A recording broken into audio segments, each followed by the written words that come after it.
Gym diet follow అవుతున్నావా? అయితే high protein low oil chicken ఎలా ప్రిపేర్ చేసుకోవాలో చూపిస్తా పదం. సో ఈ చికెన్ నేను తయారు చేసుకోవడానికి ఇందులో జింజర్ గార్లిక్ పేస్ట్ ఒక స్పూన్, కర్డ్ ఒక స్పూన్, ఈ మసాలాలన్నీ కూడా నీకు స్క్రీన్ మీద ఇస్తాను, ఇవి కూడా వేయాలి. ఫైనల్గా ఒక లెమన్. సో చికెన్లో ఈ మసాలాలన్నీ వేసిన తర్వాత ఇలా మ్యారినేట్ చేసుకొని ఒక 20 మినిట్స్ అయినా మీరు ఫ్రిడ్జ్లో పెట్టుకోవాల్సి ఉంటుంది.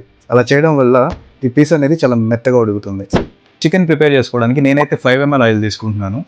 ఎక్కువ ఆయిల్ తీసుకోకపోవడమే మంచిది. చాలా మంది ఎంత ఆయిల్ వేయాలో తెలియక ఎంత పడితే అంత వేసేస్తుంటారు. సో ఆయిల్ హీట్ ఎక్కిన తర్వాత చికెన్ ఇలా ప్యాన్ మీద స్ప్రెడ్ చేసుకోవడమే.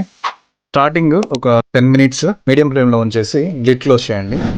10 మినిట్స్లో అయితే చికెన్ ఇలా కుక్ అయింది. ఇప్పుడు లో ఫ్లేమ్ పెట్టేసుకొని మళ్ళీ లిడ్ క్లోజ్ చేసుకోవడమే. ఈ లో ఫ్లేమ్లో ఇంకో 10 మినిట్స్ అయితే మనం కుక్ చేసుకోవాల్సి ఉంటుంది. సో ఇలా నా చికెన్ నేను 2 పోర్షన్స్గా డివైడ్ చేసుకుంటున్నాను. ఒకటి లంచ్లోకి, ఇంకోటి డిన్నర్లోకి.